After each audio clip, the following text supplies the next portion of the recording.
జీవితాల్లో సుఖ సంతోషాలు నింపే ప్రయత్నం చేయడం తల్లిదండ్రులందరికీ ఉండవలసిన ప్రథమ కర్తవ్యం అంటారు.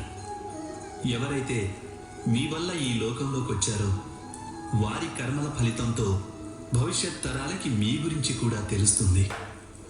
అందుకే వారి సుఖ సంతోషాల కోసం ప్రణాళికలు వేయటం కంటే ఉత్తమమైనది ఇంకేముంటుంది? అయితే సుఖం ఇంకా భద్రత, ఈ రెండు మానవుల కర్మ ఫలితాలు కావంటారా?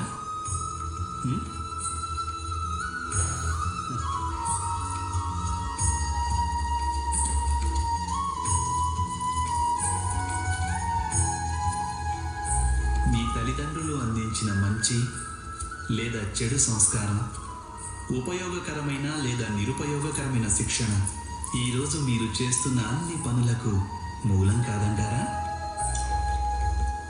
సంస్కారం, శిక్షణలతోనే మనిషి వ్యక్తిత్వం రూపుదిద్దుకుంటుంది.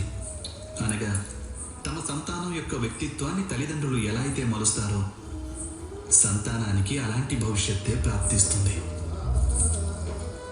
అయినా చాలామంది తల్లిదండ్రులు తమ సంతానానికి భవిష్యత్తులో భద్రతను చేకూర్చే ప్రయత్నంలో వారి వ్యక్తిత్వ వికాస బాధ్యతను మరచేపోతుంటారు. తల్లిదండ్రులు తమ సంతానం భవిష్యత్తు బాగుండాలని మాత్రమే కోరుకుంటే ఆ సంతానానికి ఎటువంటి ప్రయోజనమూ కలుగదు. అయితే తమ సంతానాన్ని ప్రేమించే తల్లిదండ్రులు వారి భవిష్యత్తుకి కాక వారి వ్యక్తిత్వానికి పునాదులు వేస్తే ఆ సంతానానికి యావత్ లోకం ప్రశంసలందిస్తుంది. మీరే ఆలోచించండి.